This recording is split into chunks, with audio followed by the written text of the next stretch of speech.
With some glue, paint, and a few embellishments, you can turn thrifted treasures into high-end decor.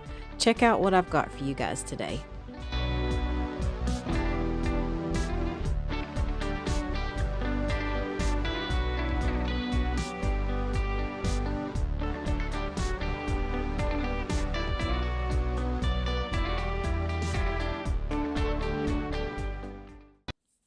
One of my recent finds is this wooden box. I think this is like a mail or letter holder or something like that that you would put on your desk. I picked this up for, I think it was $3 at the thrift store, and it was already the perfect color to do a technique that I like to do quite a bit. All I needed to do was paint over Believe on the front of that, and I did a couple of coats, and I did paint over that entire front slat just so I would have the same look once I do this next step. And I love to do a crackle technique, and I just use the Elmer's school glue, the white glue. I always have good results with that. So I put down not a very heavy layer of that glue. You don't want to have a lot of that glue, otherwise you won't get the crackle effect that you are going for, and I try to just smooth that out as best as I can. I like to use just kind of a larger flat brush for this part, and then I use just some white chalk paint. And this box, of course, already is that dark black color, which I think you need a dark color as your background color when you do this crackle effect, because that color is what's going to show through once you get the crackle. And you want to put down a fairly liberal amount of your paint. Try not to go over the same area twice. I do that sometimes, not thinking about it, but you don't want to go over that a lot over the same area, and I try just to smooth out from one side all the way to the other. You can still see a little bit of my paint strokes there, and I did let my paint and my glue sit for a couple of minutes. That just gives you a different effect with your crackle, and this is real time, you guys. I didn't speed up this clip any. I wanted you to see how fast that crackle will start appearing once you apply heat, and I just used my heat tool on the high setting for this. You can use a hair dryer as well if you don't have one of these heat tools. But I love this technique. It's just so easy, and you get a really nice vintage farmhouse look when you do this crackle. This is just one of my favorite ways to get a vintage antique look on a piece. And if you let your glue and your paint sit for a little bit longer than what I did, you will get a smaller crack in your paint. So whatever your preference is, I like these larger cracks in mine. I even thought about going back over this one with like a paint scraper or something just to get more of that paint off, but I just left it the way that it is once I got all of that crackle. And I just repeated all of those steps for each side of my box, and I also did the higher raised portions to each of those little trays, each section. I did a portion of that in the crackle because I knew you would be able to see that once this piece is finished, so I made sure to do that as well. And then I needed to put some floral foam in each of those compartments, so I just used this, I can't remember if this was called an actual like pool noodle knife or a foam knife. I don't remember, but I did pick that up at Dollar Tree, and it works great just to cut down your foam pieces. So I just cut down some smaller sections that I needed that would fit in each of those compartments, and this is just going to, of course, elevate that a little bit, and then it will hold my florals steady and stable that I'm going to be adding to my box. And I just added some hot glue into the bottom of each of those sections and just placed my floral foam in there. I glued some of those pieces together because this particular type of foam is pretty crumbly. I hate the way this feels. It's just not one of those textures that I really like to work with, but it's what I had on hand. And it does come apart really easy when you are cutting this. So I just glued any of those loose pieces together to make sure I had each of these sections filled. And I found these absolutely gorgeous tulips on Amazon. Be sure that you check out the description box, you guys. I will link everything that I can there so you can check it out and easily just shop for anything that you see, any of these projects that you want to recreate. But I absolutely loved these and that kind of peachy coral color. They had several different colors that you could get in this style of tulip. I think there was 10 in this box, and that was the perfect amount to fill my little floral tray that I am creating here. I think this one is going to look absolutely beautiful on my coffee table for the springtime. So I did have to just trim these tulips a little bit. They were a little bit too long for this particular piece. So I just trimmed all of those down and tried to space them out as evenly as I could and just press those down into that floral foam.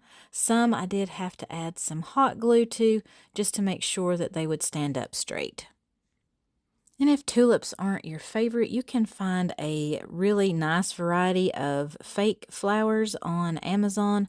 So just pick out whatever that you would want. I just thought these would look very springy, and they also look like Easter. So this is also a decor piece that would transition very easily to Easter. I can just simply add some Easter egg picks or bunnies or something to this just to give this a little bit of a touch of Easter. And once I had all of my tulips in there, I just added some hot glue to all of those sections of that floral foam that I wanted to cover up. And I had just cut down this Spanish moss into smaller pieces and sections that's easier to work with. And I just glued that in all around that floral foam to get that covered. And I just about forgot that I wanted to add some leather handles to this box. I thought that would just be a really nice touch and add a decorative element. So I had some of this leather just in my stash. I've had this for several years, and I don't even remember where I got this one, but I want to say that I picked this up at Hobby Lobby. So I just cut down some really small strips. I think these were about 4 inches in length. I just wanted to create some kind of faux handles on the side of my box. So I just made sure each of those was the same length, and I used my little cutting mat and my rotary cutter just to cut these down to the size that I needed. And just to attach these to my box, I just used some hot glue, and I just put those down on that wider section just to create that handle. And this is totally optional, you guys. You don't have to do this step, but I just thought it was a nice finishing touch for this project. Thank you so much for watching today. I hope you are enjoying these projects so far. If you are, please give this video a thumbs up and click that hype button.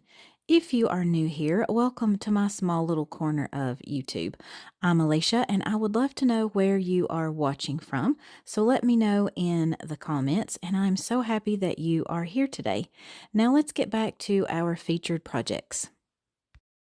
And I have some of these antique bronze push pins in my stash, and I just cut off that the actual pin portion of this. I was going to try to hammer that in, but I was afraid that I would break my box, so I just cut those off and just glued the head portion of those antique bronze pins onto either side of my leather handle, and that is it for this project. It is so simple, but I love how this one turns out. I just love the colors of those tulips. Let me know what you guys think about this one, but I think this one was a very successful thrift flip.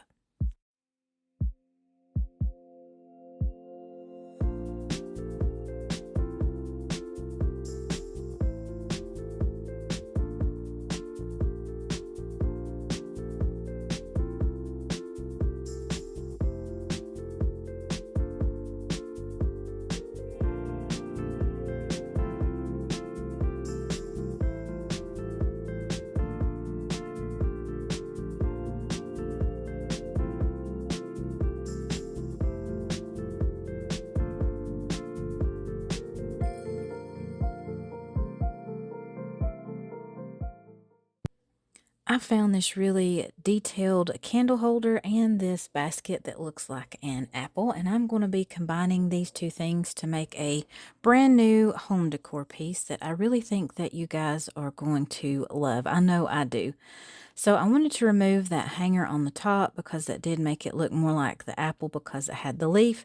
And I also just took out all of that raffia in the bottom and just set that aside. And I did need to glue something down onto that top portion of the candle holder just so I would have something to glue that basket to. Otherwise, I didn't have any surfaces that would join and I wouldn't be able to glue these two pieces together. So I just used some hot glue to glue in that wooden round, and then I just used some E6000 and some hot glue to glue my basket onto the top of the candle holder. And it was just a little challenging to make sure I had that centered because this wire wasn't very easy to get that where I needed it to. And I did let that set up overnight, and then I took this outside and spray painted it with one good coat of my hammered spray paint by Rust-Oleum. I just wanted to make this look like one cohesive piece, and I wanted this to have kind of that metal undertone. And then I just took one of my chalk paint brushes and some white chalk paint and just did a distressing on this piece. I wanted it to look like it had been painted metal and that paint was kind of chipping and wearing away on this piece because it had been used for a lot of years. And I really like using this chalk paintbrush, and I found these at Walmart. They're with the chalk paint, and they just apply that paint really well, and you get a nice finish, and it helps you to really get that distressed and antique look. And I just kind of dabbed on the top part of this on that wire portion. And if you guys haven't figured it out yet, I'm trying to create a vintage bird cage. I thought that would be really fun to add to my spring decor this year. And I just love the effect that I get with just dabbing that paint onto each of those wire sections on the top of my basket. And then I have a round brush that you can use for your wax, your antique wax. And I just dabbed lightly over the entire surface with just a little bit of that antique wax. And this just kind of gave me a rust effect. And I really love how this is looking so far. And I did the same thing on the top as well, just so everything would blend together nicely. Doesn't that look gorgeous, you guys? I just love the detail, and just adding that white chalk paint and that antique wax just really made all of that detail stand out on the base of this bird cage. And it just gave the top of that kind of more of a rusty effect. And the most expensive part of this project is this bird. I actually found this one at an antique store, and I knew it would be perfect to add to my bird cage. And I think that one was $8, and the rest of this I probably spent $5 on the bird cage portion itself. And I wanted to make some eggs to go with my bird that would be kind of the right size proportionally. So I just used some of this air dry clay, and this is the Crayola brand, I believe, and I got that at Walmart. And it's a lot harder to make an egg than you would think it is with clay. It took me a couple of tries to get these the right size and the right shape, but once I had those the way that I wanted them, I let those dry overnight. And I really wanted to add a real bird's nest to this, but I could not find one. I went outside and just looked around our house and I couldn't find any. So I'm going to keep that in mind and maybe add one later on if I can find it. But for now, I just reused that raffia, kind of wrapped that up and made it into more of a circular shape and just put that into the bottom of the bird cage and added that little grapevine bird's nest there. And then I wanted to add just a little bit of green to this. I thought it needed a little bit of color in there. So I had some of this reindeer moss in my stash, and you can find this at Dollar Tree, Walmart. Pick it up on Amazon, just wherever you want to get that. So I just broke that down into some smaller pieces and added that around my bird's nest. So I'm playing around with just some kind of topper to go on my birdcage, and Graceland had the idea of just using the handle that came with it and just taking that leaf off. So all I did was kind of bend this back and forth, and that just popped right off. So now what I need to do is just spray paint this that same color and go over it with my white chalk paint and my antique wax, just so it matches the rest of my birdcage.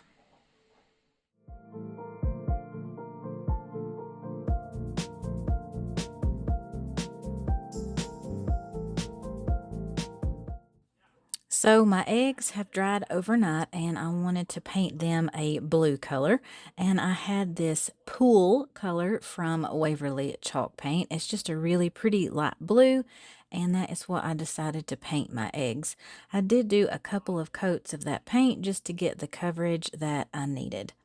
And pop quiz here, you guys. What bird actually lays blue eggs? Let me know in the comments. And I'm looking for a bird that is found primarily across the United States. Okay, so I have a little bit of a dilemma that I need to figure out what I'm going to do. I have my eggs done, and I've already been playing around with my bird. She actually fits perfectly down in here in my nest, but if I put her in there, then I'm not able to fit my eggs in. So I am thinking that I'm going to just set the mama bird up here on the top of my bird cage, and then just add my eggs down into the nest like this. Let me know which way you guys prefer that I finish off this project. Either the bird down in the nest and then maybe put the eggs around her, or the bird up here on the top. So stick around and you guys will see which way I decide to go with.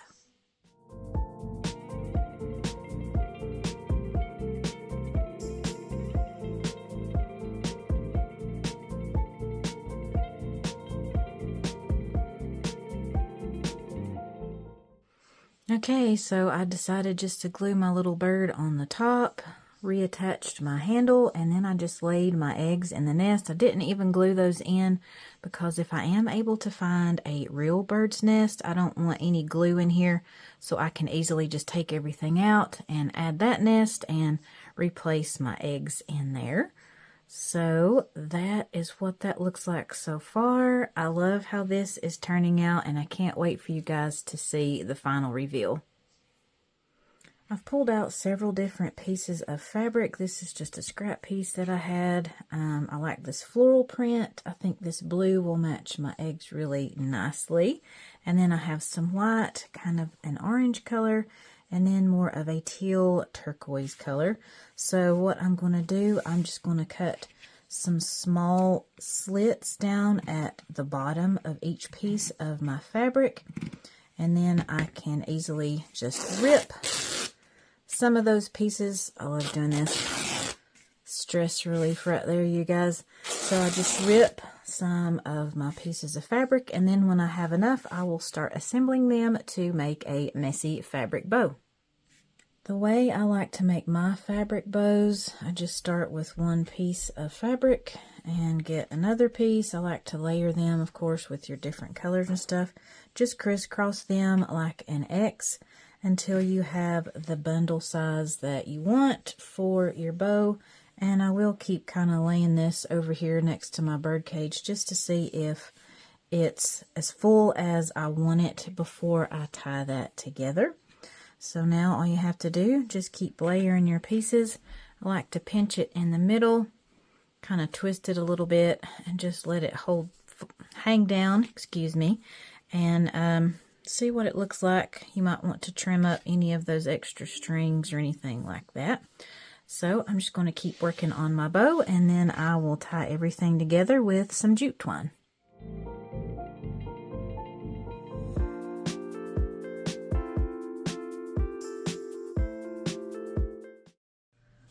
I have my bow made, and I like the way it looks, but I'm just not sure that I want to put it on my bird cage. Graceland says no. My husband has no opinion, so they're not much help. I don't really know what to do. So you guys let me know. No bow or bow.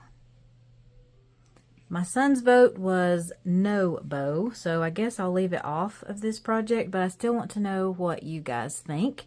And I can't wait to show you the final reveal so you can get a good look at my birdcage.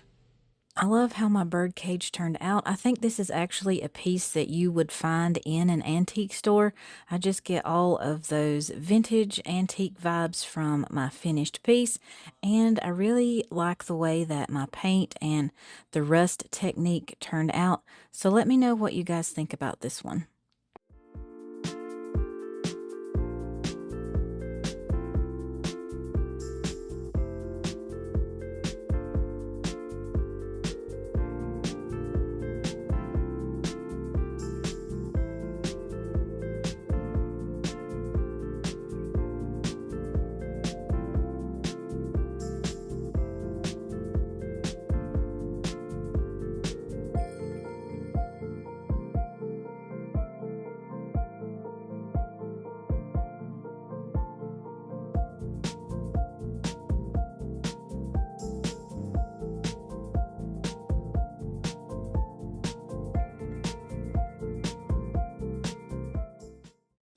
The next thing that I picked up at the thrift store is this metal box. I wasn't really thrilled that it said apple on it and had an apple. I thought that would be more appropriate for fall decor, but you can't really see that once I am finished with the technique I'm going to do on this one. But first I wanted to measure this, and I did want to add some holes to the top of this so I can add a piece of wire and be able to hang this. So I just measured that out and just marked a couple of dots with my Sharpie, and then I just used my Crocodile and that largest hole punch setting that has, and just punched a couple of holes in my little metal box.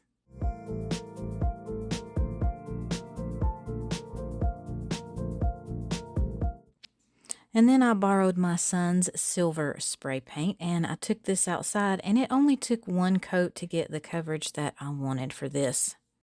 So to get the rust effect that I want on my little planter here, I am using some of the black chalk paint from Waverly, some antique wax, and also this Craft Smart acrylic paint in the Cafe a Lot. I just kind of did a mixture of all of these and used my little chalk, my round brush, to just dab that onto the surface all over my little wall planter. And I did test all of these colors on the bottom first before I did all of the other sides. I just wanted to make sure that it was going to look the way that I wanted it to once it dried. Some of these, of course, are not the exact same color, but I think that just adds to the character of this piece. And I really do think that it looks like a galvanized bucket that has rusted. If you don't want to do the paint, you could also use the Mod Podge and the cinnamon technique. I like doing that as well, but I wanted to try something just a little bit different than I normally do. And I really like the effect that you get from using this round brush and that paint. Just kind of do that stippling effect just up and down. I didn't want to see any of those brush strokes from the bristles on my paintbrush. And then once I had all of that paint covered, and I do want to mention I did just a little bit of the inside edges as well, just to make sure you wouldn't see those. I took a length of this wire, and I picked this one up at Hobby Lobby, and the color says Antique Bronze. So I just twisted that around, threaded that through the hole, twisted that around so it would hold in place, and did the same thing on the other side, and just easily created a hanger for my wall planter.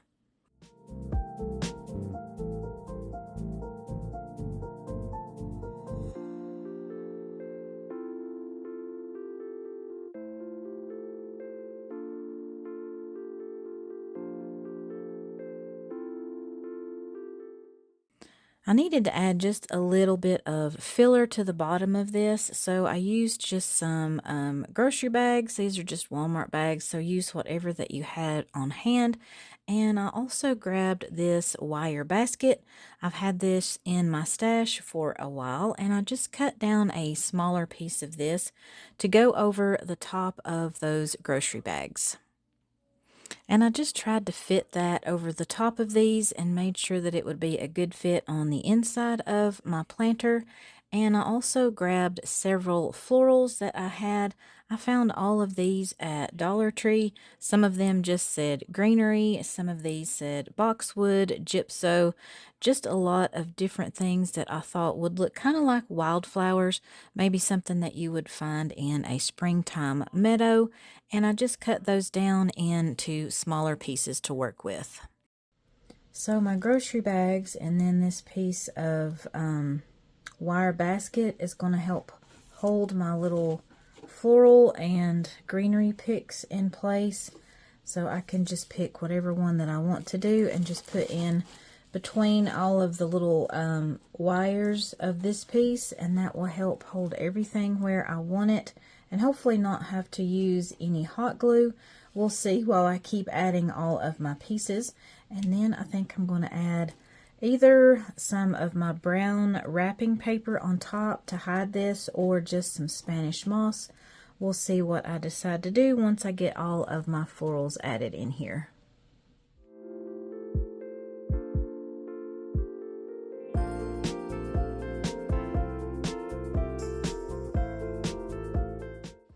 So using that piece of wire basket is definitely the way to go. I don't even have to use any Spanish moss or packing paper to hide that, and all my florals are staying where I want them to, which I didn't want to use any hot glue with this because I can just take these out and change out the florals for different holidays or seasons, whatever I want to do. Maybe even completely take the florals out and use this for something else. So definitely remember that tip. If you have one of those wire trash can baskets from Dollar Tree, you can use it for florals and a decor piece like this one.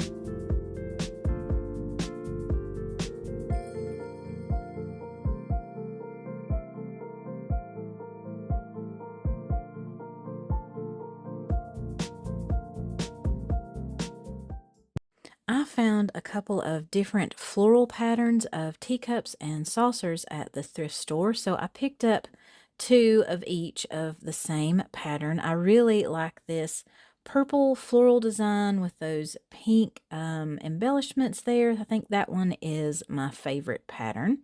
And they had a ton of these, so you guys be sure that you check out the glassware and ceramic section at your thrift store. I'm sure you will find some great selections there. So I just played around with how I wanted to put these teacups. I decided to do a couple of them on their side like this. I wanted that handle to be up because I'm going to use that as kind of the hook or the hanger for this project. And I did use a combination of E6000 and some hot glue just to glue all of these pieces together. And of course that E6000 is your long-term hold glue, and that hot glue is immediate hold. And you just want to be sure that you let these set up overnight. And this is what these look like so far. You can do a lot of different things with teacups and saucers, but I've been wanting to do this project for a couple of years now and just haven't gotten around to it until now. And I raided my husband's garage and I found a small piece of copper tubing with the cap, and he also had this threaded metal rod and a nut. So I'm going to be using both of those and seeing which one of these works the best to create a stake for the two teacup and saucers that I glued with the teacup just upright. And I did just take a Sharpie and mark the center on the bottom of that saucer, just so I would make sure that I would get my stake in place correctly. And I just again used that combination of E6000 and hot glue and held that copper rod in place until that was stable. And I did the same thing for that metal rod, but it did not hold, you guys. I was afraid of that to start with because this was a lot heavier than that copper piece. So that one did not work at all. So I'm going to have to find another copper pipe tubing to do my second teacup and saucer. And for those two that I glued on their sides, I just took a longer piece of this nylon string and I just cut that down into a piece that would be easy to work with. And then I just doubled that up and created a loop at the top. I'm going to be just hanging these in my tree outside and maybe adding some birdseed to these, or I may just leave these as yard decor. And then I just tied, probably it was a triple knot on that handle on my teacup, and I just trimmed off those extra pieces of that nylon thread and added a little bit of hot glue to that knot just so that would hold in place. And I think these are just adorable and so pretty. And I'm not going to be able to hang these in my tree anytime soon because it is still really windy. So I know those will get broken. But I think the birds will enjoy this pretty little, what would we call this?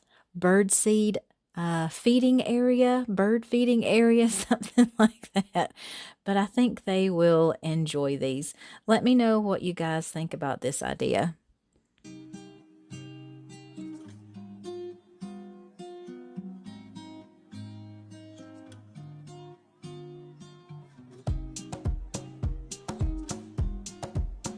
Joey.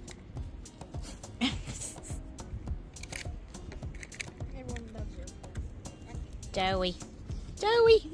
No, don't eat the bird seed. Thank you all so much for watching the video today. I really hope you enjoyed these projects. If you did, please give this video a thumbs up, and I hope you will consider subscribing if you haven't done so already. And I would also love to know, what items do you look for when you visit the thrift stores?